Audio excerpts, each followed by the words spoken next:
¿Te has preguntado qué es el miedo? Aquí te lo explico. El miedo es una de las emociones humanas más primitivas que existen, debido a que está orientado a la supervivencia del individuo, es decir, es una respuesta natural a un desafío. Se trata de un mecanismo de defensa que genera el propio cuerpo ante situaciones de peligro inminente. En efecto, el miedo nos alerta ante la presencia de riesgos que atentan contra nuestra vida, un perro de aspecto amenazador, un sonido que no sabemos de dónde proviene, un auto que se acerca a toda velocidad. Los ejemplos podrían ser miles y, si bien existen acontecimientos que generan temor en la mayoría de las personas, los miedos son algo bastante subjetivos y dependerán de cada persona en particular. Así que el miedo solo es una emoción que reacciona en función de nuestros patrones mentales, de nuestras creencias y pensamientos. El miedo en sí mismo es positivo, nos ayuda a alejarnos de un suceso para el cual todavía no estamos preparados. Profundicemos un poco en esta emoción instintiva. Según la psicología experimental, existen 6 emociones primarias: alegría, sorpresa, ira, tristeza, asco y miedo. Los experimentos encuentran estas 6 emociones ya que encuentran 6 expresiones faciales distintas, aunque existen muchas emociones en la función de la cultura y el vocabulario con el que describamos esas emociones. El miedo, aún así, es una emoción básica y primaria, ya que se encuentra en todas las culturas y sentirlas trae grandes consecuencias sobre el organismo. Es una emoción desagradable, ya que nos hace sentir mal, aunque no negativa, ya que sentir emociones siempre es positivo, sean cuales sean. También es una emoción pasiva, ya que se trata de retirarnos de lo que ocurre. Cuando sentimos miedo, nos lleva a sentirnos también indefensos. Lo que ocurre cuando sentimos miedo, es que nos retiramos. ¿Qué te genera el miedo? La respuesta bioquímica generada por el temor es de carácter universal.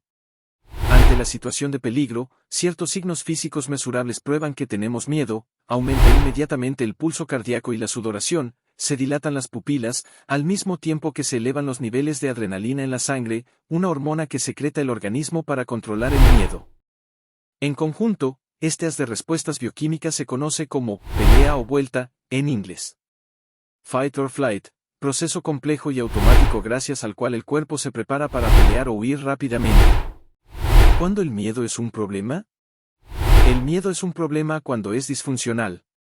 Es importante aclarar que no existen emociones positivas o negativas, esto se dice en manuales donde, lo que se pretende, es el diagnóstico psicológico y aún se usan esos conceptos tan ortodoxos y equivocados.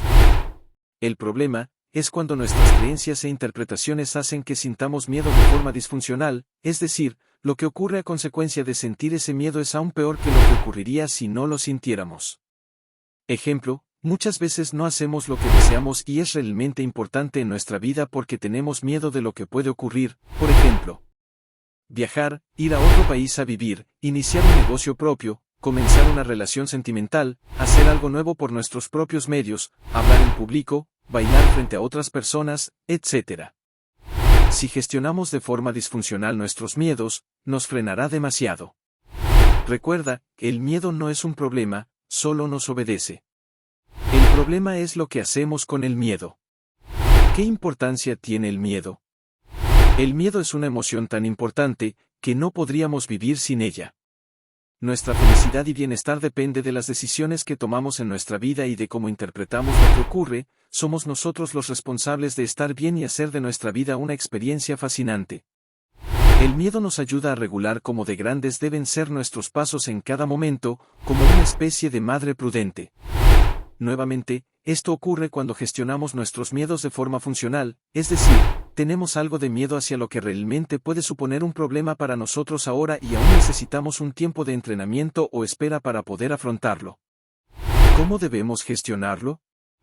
Pregúntate qué te gustaría hacer realmente y no haces. ¿Qué te gustaría vivir y no vives? ¿Cómo te gustaría que fuera tu vida y no haces lo necesario para llegar a ello? Todos esos miedos, ¿en qué se basan? ¿En tus creencias? ¿En un hecho del pasado? ¿Qué pudieras hacer tú para que ese hecho no afectara nunca más? Un proceso de gestión emocional, para aumentar tu nivel de inteligencia emocional, lo cual te ayudaría a gestionar tu miedo de forma funcional y a entender el de los demás y ayudarles, es probablemente la mejor forma de saltar al miedo disfuncional. Este video no terminará con un no tengas miedo sino con un vive a lo grande a pesar de tus miedos.